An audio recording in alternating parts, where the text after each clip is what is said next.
आज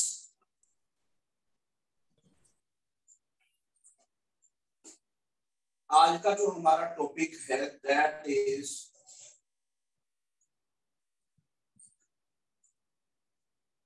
wealth of factor.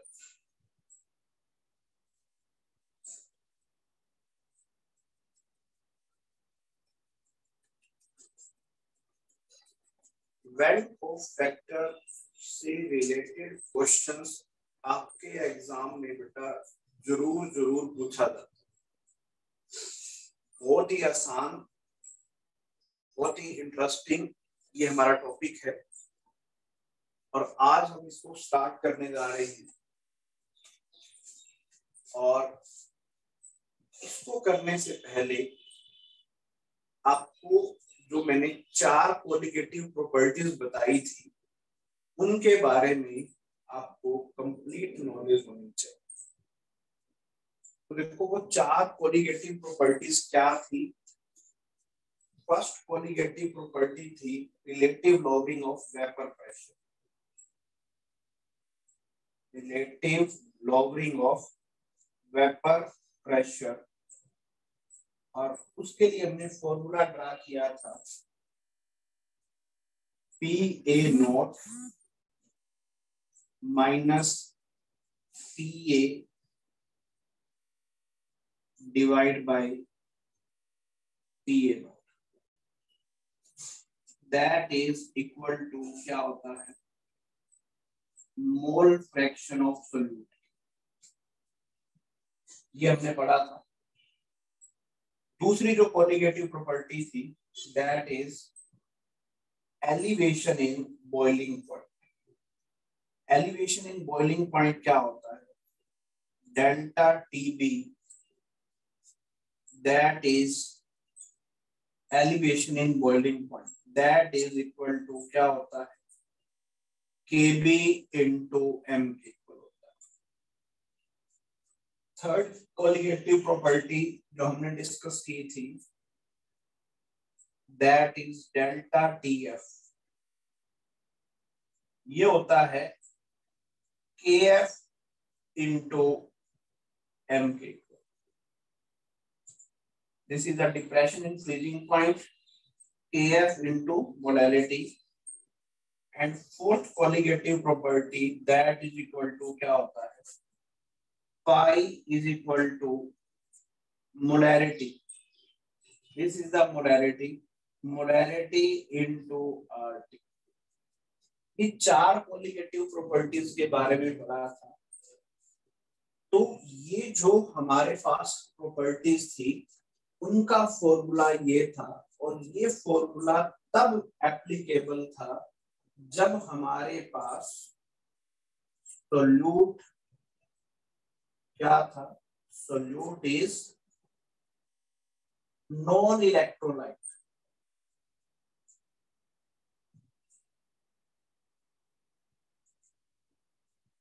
जब solute क्या था हमारे पास नॉन इलेक्ट्रोलाइट टाइप का था, तो हमारे पास क्वालिटेटिव प्रॉपर्टीज का ये फॉर्मूला। बट जब हमारे पास सोल्यूट क्या है, इलेक्ट्रोलाइट टाइप का, नॉन इलेक्ट्रोलाइट टाइप का मीनिंग बता दूं मैं आपको, जो जिस सोल्यूट की डिसोसिएशन नहीं होती। फॉर एग्जांपल बेंजीन वाटर के अंदर जाके C और H आयंस के अंदर डिसोसिएट नहीं होगा, ये नॉन इलेक्ट्रोलाइट। इथेनॉल है, दिस इज नॉन इलेक्ट्रोलाइट, ये वाटर के अंदर जाके डिसोसिएट नहीं होंगे। CCl4 है, ये वाटर के अंदर जाके डिसोसिएट नहीं होंगे। इस तरह के इलेक्ट्रोलाइट्स होते हैं जिनको हम लोग क्या बोलते हैं, नॉन इलेक्ट्रोलाइट्स। ठीक है, तो इन सोल्यूट्स के लिए हमारे पास जो क्वालिटेटिव प्रॉपर्टीज है यही उनका फॉर्मूला होता है। बट क्या हुआ, कई बार क्या होता है जब हमारे पास सोल्यूट इलेक्ट्रोलाइट टाइप का होता है, जब हमारे पास सोल्यूट इलेक्ट्रोलाइट टाइप का होता है, when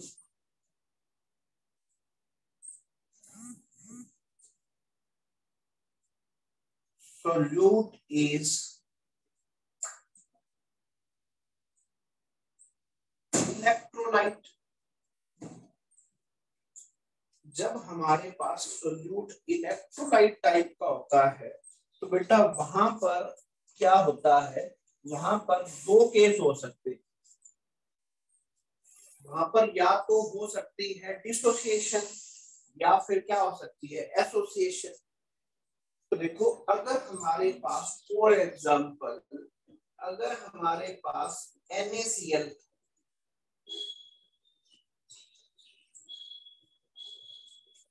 तो अगर मैं इसको वाटर के अंदर ऐड करता हूं तो ये डिसोसिएट हो जाता है। किसके अंदर डिसोसिएट हो जाता है? ये डिसोसिएट हो जाता है Na पॉजिटिव के अंदर और Cl नेगेटिव के अंदर। तो देखो शुरू में इसके मोल थे 1, जब ये डिसोसिएट नहीं हुआ था तो इसके मोल कितने थे? 0 0। हो गया तो इसके मोल्स 1 और इसके मोल्स 1। तो जब ये कंप्लीटली डिसोसिएट हो गया तो इसके मोल कितने थे? इसके मोल थे 2 और पहले कितने मोल थे? पहले मोल्स थे 1। अब अगर हमारे पास सोल्यूट इलेक्ट्रोलाइट टाइप का है तो वहां से आप क्या चीज देख रहे हैं? Due to dissociation number of moles of solute क्या हो रहे हैं? इंक्रीज कर रहे हैं। Number of moles of solute क्या कर रहे हैं? इंक्रीज कर रहे हैं। और number of moles of solute के डायरेक्टली प्रोपोर्शनल होती हैं कोलिगेटिव प्रॉपर्टीज, जिससे कोलिगेटिव प्रॉपर्टीज की वैल्यू भी क्या हो रही है? इंक्रीज हो रही है। तो देखो और एग्जांपल देखिए। तो देखो जो चीज अगर सपोज आप लोग कोलिगेटिव प्रॉपर्टीज की वैल्यू आप लोग मान रहे थे, जो कैलकुलेट कर रहे थे, वो 3 आ रही थी। आपने एक्सपेरिमेंट किया, वहां से वैल्यू क्या आ रही है? 6 आ रही। तो क्या कारण रहा होगा? जो हमारे पास कैलकुलेट कोलिगेटिव प्रॉपर्टी है, जब हमने ऑस्मोटिक प्रेशर की बात कर ली तो ये 3 एटमॉस्फेरिक प्रेशर था अगर हम इसको कैलकुलेट कर रहे। अब हमने इसको एक्सपेरिमेंट किया तो एक्सपेरिमेंट से यहाँ पर ये कितना आ रहा है? 6 एटमॉस्फेरिक आ रहा है। तो ऐसा कैसे हुआ? ऐसा तभी हुआ ना जब हमारे पास देखो क्या चीज किसकी वैल्यू इंक्रीज हुई है? Osmotic pressure. ऑस्मोटिक प्रेशर क्या है? Colligative property. कोलिगेटिव प्रॉपर्टी किस पे डिपेंड करती है? नंबर ऑफ मोल्स पे डिपेंड करती है। तो ऑस्मोटिक प्रेशर बढ़ा है तो अंडरस्टूड सी बात है, अंडरस्टैंड मतलब एक नॉर्मल सा कांसेप्ट है। अगर ऑस्मोटिक प्रेशर बढ़ रहा है इसका मतलब क्या हो रहा है? कोलिगेटिव प्रॉपर्टीज की वैल्यू बढ़ रही है, या हम ये कह सकते हैं number of mole of solute की वैल्यू बढ़ रही है। इसी की वजह से क्या हो रहा है हमारे पास? ये ऑस्मोटिक प्रेशर 6 आ रहा है। कैसे आया वो मैंने भी आपको बताया था। फॉर एग्जांपल आप देख भी लेते हैं। MgCl2 का केस में, MgCl2 क्या है? एक इलेक्ट्रोलाइट है। और अगर मैं इसको वाटर के अंदर ऐड करता हूं तो क्या आ रहा है? Mg2 positive 2Cl negative. तो देखो जब डिसोसिएशन नहीं हुई थी इसके 1 मोल थी। जब डिसोसिएशन हुई नहीं थी तो ये बना ही नहीं था, इसके मोल क्या थे? 0 थे। मैं ये मान के चल रहा हूँ कि कंप्लीटली डिसोसिएट हो गया MgCl2, कंप्लीटली डिसोसिएट हो गया तो इसके मोल कितने? अब 0 है। इसके कितने? 1 और इसके कितने? 2। तो अब देखिए क्या हो रहा है। अब नंबर ऑफ मोल्स कितने हो गए? 1 + 2 कितने हो गए? 3। जबकि पहले मोल्स कितने थे? 1 थे। पहले मोल्स कितने थे? 1 थे। अब मोल्स कितने हो रहे हैं? 3 हो रहे हैं। तो दैट मीन्स जो हमारे पास कोलिगेटिव प्रॉपर्टी है उसकी वैल्यू 3 टाइम्स ज्यादा आ रही। और यही चीज है जिसको वेन ऑफ फैक्टर के द्वारा, वेन ऑफ फैक्टर क्या करता है, इसी चीज को ही क्या करता है, एक्सप्लेन करता है। अब आई थिंक आपको ये तो बात पता चल गई होगी वेन ऑफ फैक्टर क्या होता है। तो बेटा वेन ऑफ फैक्टर हमें ये बताता है, देखो बताता हूं मैं क्या होता है वेन ऑफ फैक्टर।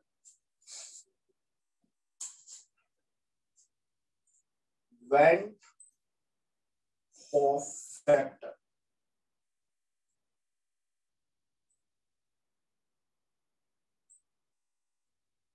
इसको बेटा आई से डिनोट करते हैं।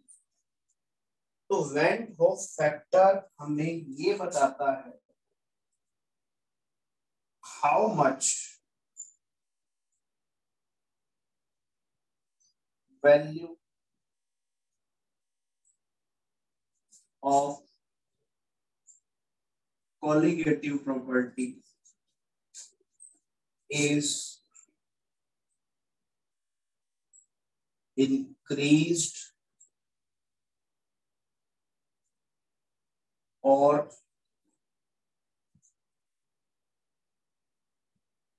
decreased।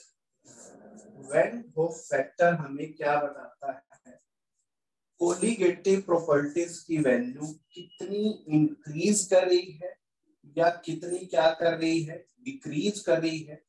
इसी को जो आज हम पढ़ने जा रहे हैं वेन ऑफ फैक्टर, ये चीज क्या करती है, एक्सप्लेन करती है। और इसका जो फॉर्मूला है, वेन ऑफ फैक्टर का जो फॉर्मूला है वो क्या रहता है, van Hoff factor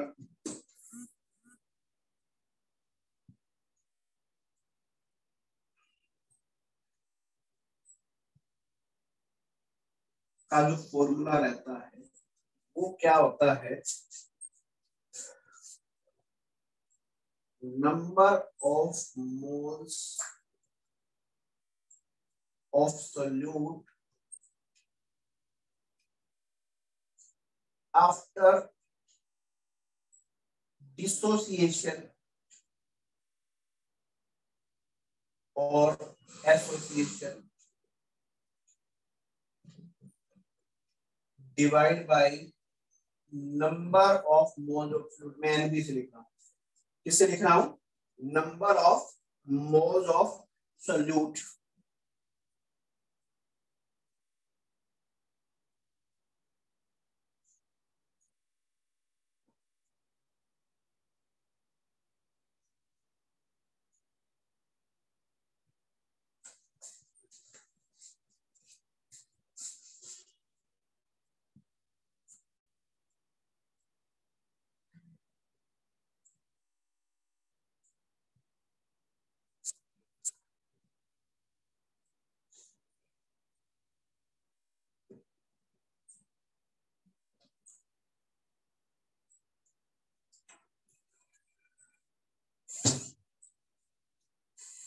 now it's okay.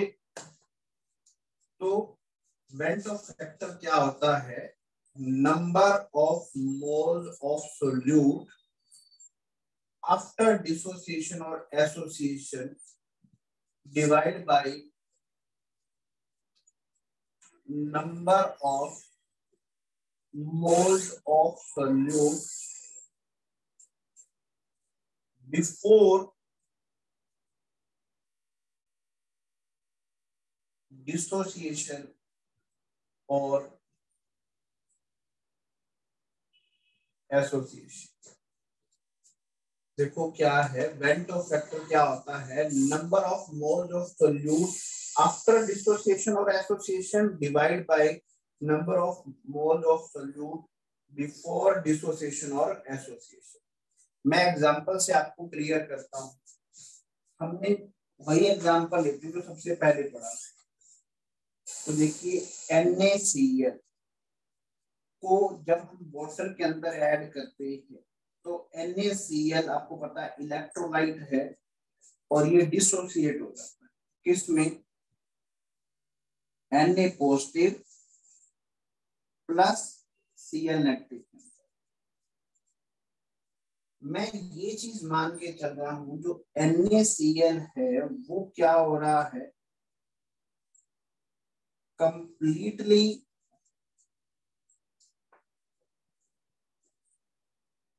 Dissociate हो रहा है।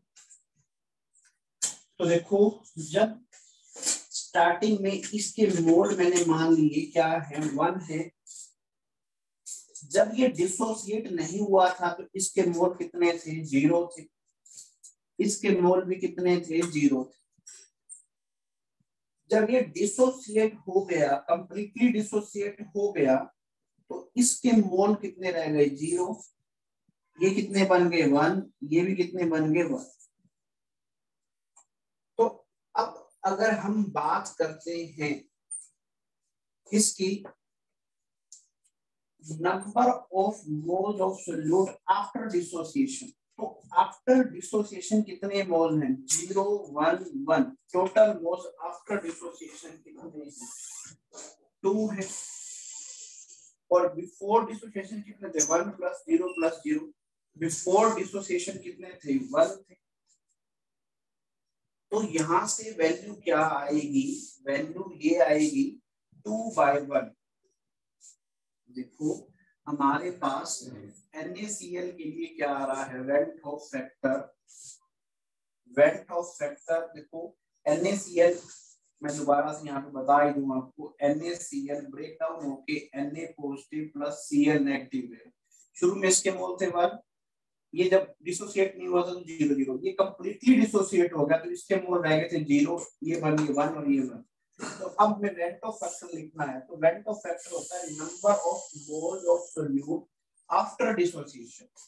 आफ्टर डिसोसिएशन देखो ये भी क्या है, जब एट इक्विलिब्रियम बात करते हैं तो कंप्लीटली डिसोसिएशन हुई है, तो अब नंबर ऑफ मोल्स कितने आ रहे हैं, 1 + 1 कितने आ रहे हैं, 2 आ रहे हैं, तो 0। बिफोर डिसोसिएशन कितने थे, 1 था। तो ये वैल्यू कितनी आ रही है, 2 आ रही है। तो that means colligative properties 2 times क्या हो रही है, इंक्रीज हो रही है। क्योंकि डिसोसिएशन से नंबर ऑफ मोल्स क्या हो रहे हैं, 2 टाइम्स क्या कर रहे हैं, इंक्रीज कर रहे हैं। फॉर एग्जाम्पल आप मेरे को बताएंगे Na2SO4, Na2SO4 डिसोसिएशन से क्या चीज बनेगी और इसके लिए आई फैक्टर क्या है। हाँ जी प्लीज रिप्लाई कर सकते हैं। Na2SO4, ये क्वेश्चन है मेरा जयराना से। जयराना बताओ बेटा क्या होगा, Na2SO4 डिसोसिएट होके क्या बनाएगा, जयराना। Sir 2Na positive plus SO4 2 negative बनाएगा। 2Na positive plus SO4 2 negative बनाएगा। इसके लिए वेंट ऑफ फैक्टर की वैल्यू क्या आएगी, आई।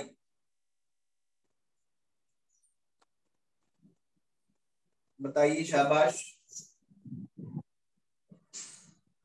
सर 3 आएगी, 3/1। 3/1। देखो शुरू में इसके मोल 1 थे, ये 0, ये 0।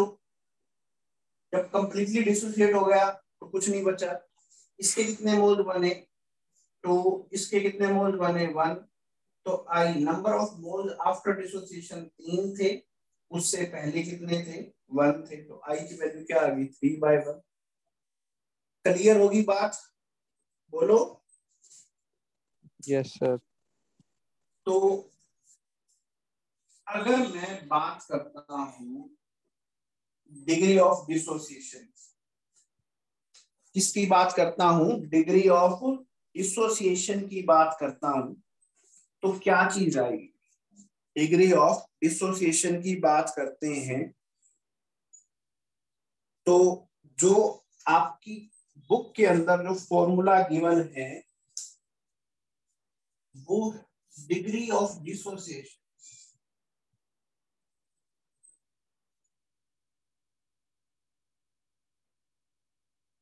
डिसोसिएशन डिग्री लिख देता पूरा, डिग्री ऑफ डिसोसिएशन जिसको अल्फा से डिनोट किया जाता है। किससे डिनोट किया जाता है? अल्फा से डिनोट किया जाता है। इसका मीनिंग क्या है? अगर हमारे पास 1 मोल है तो 1 मोल में से कितना सोल्यूट क्या हुआ है? डिसोसिएट हुआ। कितना मोल, कितना पार्ट? अगर 1 में से कितना सोल्यूट क्या हुआ है? डिसोसिएट हुआ है। That is known as the degree of dissociation. इसका जो फॉर्मूला रहता है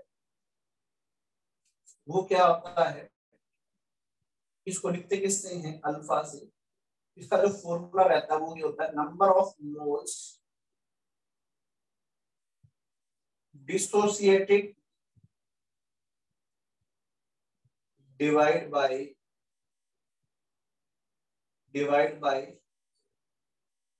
total number of moles taken. बोलिए, number of moles dissociated divide by total number of moles taken. ये किसका फॉर्मूला रहता है? डिग्री ऑफ डिसोसिएशन का। तो यहां से अगर हमें वेंट ऑफ फैक्टर दे रखा है तो वेंट ऑफ फैक्टर दे रखा है तो डिग्री ऑफ डिसोसिएशन को निकालने का जो फॉर्मूला है आपकी बुक में दे रखा है वो ये दे रखा है, alpha is equal to I minus 1 N minus 1। ये क्या है? Degree of dissociation.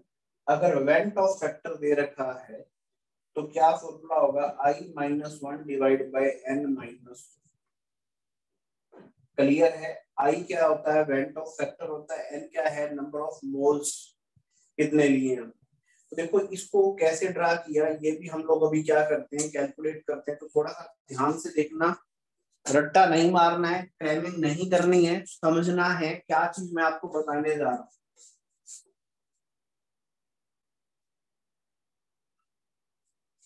For example आपके पास MgCl2 डिसोसिएट होगा, क्या चीज बनी? Mg2 positive plus 2Cl negative. शुरू में इसके मोल्स कितने हैं? 1। जब ये डिसोसिएट ही नहीं हुआ तो मोल्स कितने थे? 0। ये भी कितने थे? 0। मान लीजिए ये सारा डिसोसिएट, पहले हम ये मान रहे थे सारा डिसोसिएट होगा, अब मैं आपको ये कह रहा हूं ये सारा डिसोसिएट नहीं हो रहा, कुछ ही पार्ट इसका क्या हो रहा है? डिसोसिएट हो रहा है। क्या कह रहा हूं मैं? सारा डिसोसिएट नहीं हो रहा, कुछ पार्ट ही इसका क्या हो रहा है? डिसोसिएट हो रहा है। ये नेट का इश्यू आ रहा है थोड़ा सा, तो देखते हैं, इसको सॉल्व करते हैं अभी। तो देखो इसका कुछ पार्ट ही क्या हो रहा है? डिसोसिएट हो रहा है, ये कह रहा था मैं। तो देखिए अगर मैंने मान लिया इसका अल्फा पार्ट डिसोसिएट हो, क्या हो रहा है? अल्फा पार्ट डिसोसिएट हो रहा है, तो ये कितना रह गया? अल्फा डिसोसिएट हो रहा है तो रह कितना गया जो अनडिसोसिएट रहा? 1 माइनस। मैं क्या कह रहा हूं, आपके पास 1 रुपया है, 50 पैसे उसमें से आप डिसोसिएट कर दिए तो आपके पास कितना रह गया? 50 पैसे ही रहे। तो वही बात है, अल्फा डिसोसिएट हो रहा है, शुरू में कितने थे? 1, तो रह कितना गया? 1 में से अल्फा क्या कर दोगे? माइनस कर दोगे। ये डिसोसिएट होके कितना बना रहा है? अल्फा। फिर डिसोसिएशन कितना हुआ है? अल्फा। तो ये कितना बना रहा है? 2 टाइम्स बनाएगा। कितना? 2 अल्फा। ठीक है। तो अगर मैं अब बात करूं इसकी वेंट हॉफ फैक्टर, तो वेंट हॉफ फैक्टर क्या होता है? Number of moles after dissociation. तो अब इक्विलिब्रियम की बात कर रहे हैं ना हम लोग, एट इक्विलिब्रियम। तो देखो आफ्टर डिसोसिएशन कितने मोल्स होंगे, कोई बता सकता है?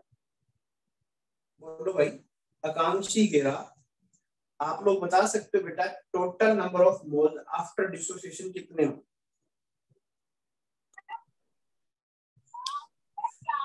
अल्फा। नहीं, total number of moles after dissociation कितने होंगे तमन्ना?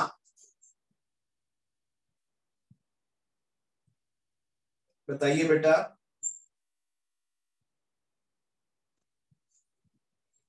जयराना?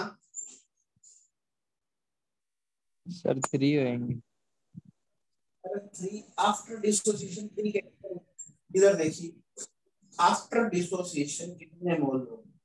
देखो आफ्टर डिसोसिएशन कुछ तो ये रहेगा जो 1 माइनस अल्फा डिसोसिएट होगी, कितने बना रहा है अल्फा, और ये कितने हैं 2 अल्फा। तो total number of moles after dissociation तो ये है, डिसोसिएट हो गए तो ये रहेगा। तो जो मोल्स डिसोसिएट नहीं हुए वो भी तो क्या पड़ेगा, सॉल्यूशन में ही पड़ेंगे, ये थोड़ी वो अलग हो जाएंगे। तो total number of moles after dissociation कितने हुए 1 माइनस अल्फा प्लस 2 अल्फा। और ये बात क्लियर है? यस और नो? Yes sir. दोबारा बता दो सर। दोबारा देखिए, देखो मैंने वेंट ऑफ फैक्टर क्या होता है, number of moles of solute after dissociation और association divided by number of moles of solute before dissociation और एसोसिएशन, ये फॉर्मूला होता है। ये बात क्लियर है आपको? बोलो। Yes sir. तो अब मैं लिख रहा हूं number of moles after dissociation कितने, ये तो पता है डिसोसिएट हो गए अल्फा और 2 अल्फा। ये मोल भी तो बेटा सॉल्यूशन में ही है जो डिसोसिएट नहीं हुए। तो देखो आई की वैल्यू होती है number of moles after dissociation. After dissociation है हमारे पास कितने 1 माइनस अल्फा, ये सॉल्यूशन में ही पड़े हैं जो डिसोसिएट नहीं हुए, प्लस अल्फा प्लस 2 अल्फा। बोलो ये जो वैल्यू आई है ये किसकी वैल्यू आई है, number of moles after dissociation. Before dissociation कितने 1 प्लस 0 प्लस 0 कितने 1। तो यहां से आई की वैल्यू कितनी थी, कितनी वैल्यू आ रही है, आई की वैल्यू कितनी आ रही है 1 प्लस 2 अल्फा डिवाइड बाय 1। बोलो। Yes sir. बोलिए, नहीं आया समझ यस में? सर। Yes yes sir. और जब हमने सीधा बताया था जब ये कंप्लीटली डिसोसिएट हो रहा है, अगर ये कंप्लीटली डिसोसिएट हो रहा है तो अल्फा क्या आएगा 1 आएगा। बोलो अल्फा क्या आएगा जब कंप्लीटली डिसोसिएट हो रहा है, तो अल्फा की वैल्यू क्या आएगी, समझ में ही नहीं आया। 1 कैसे सर। बनाएगा, क्योंकि अल्फा सर क्या था number of moles dissociated divided by total number of moles taken. तो नंबर ऑफ मोल्स डिसोसिएट कितने हुए 100% डिसोसिएशन होगी, कंप्लीट डिसोसिएशन होगी। तो ये कितना है 1, ये भी कितने थे 1, तो 1 बाय 1 क्या हो जाएगा 1 ही आएगा। तो अगर कंप्लीटली डिसोसिएशन होती है तो हम अल्फा को 1 मानते। तो अब यहाँ पर अल्फा को 1 पुट करके देख लो तो क्या आएगा 1 प्लस 2 कितना आ रहा है 3 आ रहा है। 3। और मैंने ये फॉर्मूला नहीं लगाया था, सीधा जब बताया था जब कंप्लीटली डिसोसिएशन हो रही थी तो मैंने उस टाइम आपको क्या बताया था, ऐसे करके बताया था। Yes before sir. Dissociation after dissociation 3 है और अब क्या है 1। बोलो। Yes sir. चलो एक मैं देखता हूँ कितना समझ में आया है, इसके लिए बताइए आप Al2SO4 थ्राइस डिसोसिएट होके क्या बनाएगा,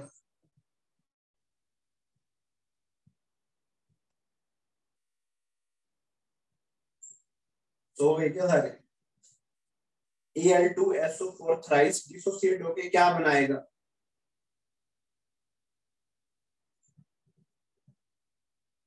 बोलिए। Al3 प्लस और SO4 2 negative. Al3 plus plus SO4 2 negative, कितने Al हैं तो Two. SO4 कितने हैं 3, 3. तो यहाँ पे वेंट ऑफ फैक्टर कितना आना चाहिए?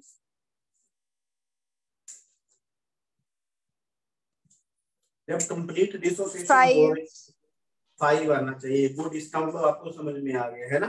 तो देखो मैं अब वही वाला फॉर्मूला लगा रहा हूँ। अगर स्टार्टिंग में मोल कितने थे 1, बोलिए। हाँ जी सर. था तो ये कितने थे 0, ये भी कितने थे 0। कितना डिसोसिएट हुआ?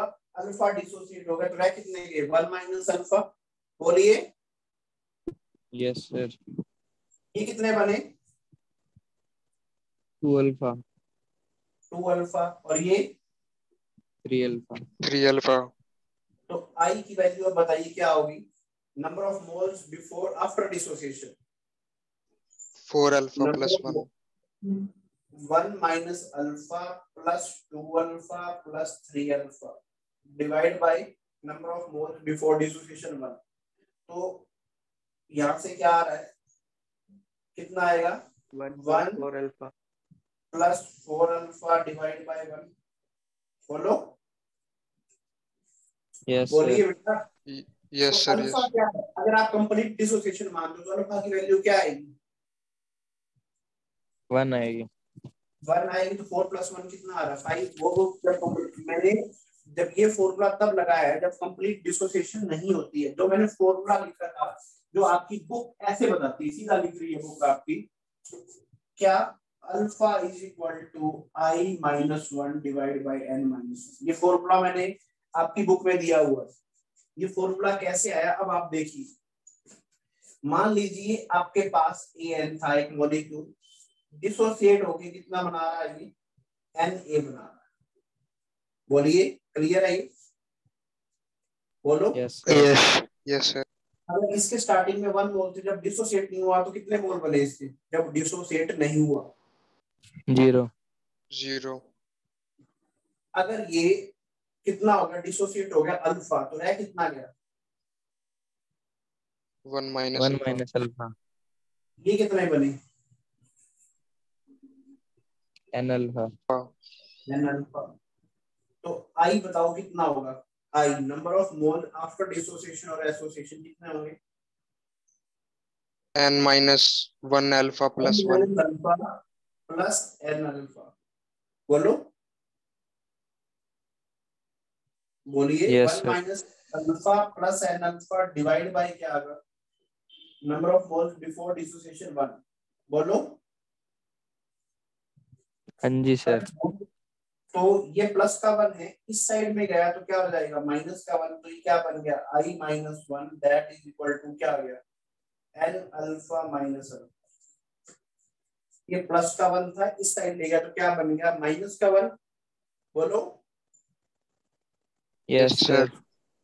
तो इधर क्या रह गया प्लस का एन अल्फा माइनस का अल्फा। यहाँ से अल्फा कॉमन आ गया तो रह गया हमारे पास एन माइनस 1, और यहाँ से क्या आ गया आई माइनस 1। तो यहाँ से अल्फा की वैल्यू क्या आ गई i minus 1 divide by n minus 1। ये जो फॉर्मूला आपकी बुक्स ये बताती है। क्लियर है? Yes sir. तो अब आप एक चीज क्या नोट कर रहे हो, जब आई की वैल्यू ग्रेटर देन 1 आ रही है, देखो आई की वैल्यू क्या आ रही है ग्रेटर देन 1 आ रही है, तो इसका मीनिंग क्या हो रहा है नंबर ऑफ मोल्स क्या हो रहे हैं बढ़ रहे हैं कम हो रहे हैं? बढ़ रहे हैं. बढ़ रहे हैं। तो जब नंबर ऑफ मोल्स कब बढ़ते हैं? जब एसोसिएशन होती है या डिसोसिएशन होती है? Dissociation. जब डिसोसिएशन होती है। तो when I is greater than 1 तो ये केस होगा किसका? किसका? डिसोसिएशन का। और जब आई की वैल्यू लेस देन 1 होगी तो ये केस किसका होगा? किसका होगा? एसोसिएशन का। क्लियर है ये बात? हो रही बेटा? Yes sir. तो आज हमने केस किया है किस चीज का? डिसोसिएशन। देखो हमने आज आपको ये बताया है वेंट ऑफ फैक्टर होता क्या है, कैसे कैलकुलेट करते हैं, वो भी हम लोग डिस्कस करेंगे। इसके बेस के ऊपर न्यूमेरिकल भी करेंगे। तो आज मैंने आपको वेंट ऑफ फैक्टर की डेफिनेशन बताई है और अल्फा बताया फॉर डिसोसिएशन। फॉर डिसोसिएशन ये formula I-1 divide by n-1। Clear है ये बात? तो Yes, आज sir. आप एनसीईआरटी में जो डिसोसिएशन वाले न्यूमेरिकल्स हैं वो आप आज क्या करोगे, सॉल्व करोगे। एनसीईआरटी के क्वेश्चन आंसर क्या करोगे, सॉल्व करोगे। तो कल मैं एसोसिएशन का केस करूंगा और उसके बाद कुछ न्यूमेरिकल्स भी हम लोग यहाँ पर क्या करेंगे, सॉल्व करेंगे। अंडरस्टैंड बेटा? बोलो बेटा, Yes, sir. आज का लेक्चर आपको अंडरस्टैंड हुआ या नहीं हुआ? हो गया सर. बोलिए बेटा। Yes sir. ठीक है, तो कल हम एसोसिएशन का केस करते हैं और आपने बेटा एनसीईआरटी के क्वेश्चन आंसर सोल्व करने हैं based upon belt of factor. मैं आपको बार बार यही कह रहा हूँ, वेल्ट ऑफ फैक्टर से रिलेटेड क्वेश्चन पेपर में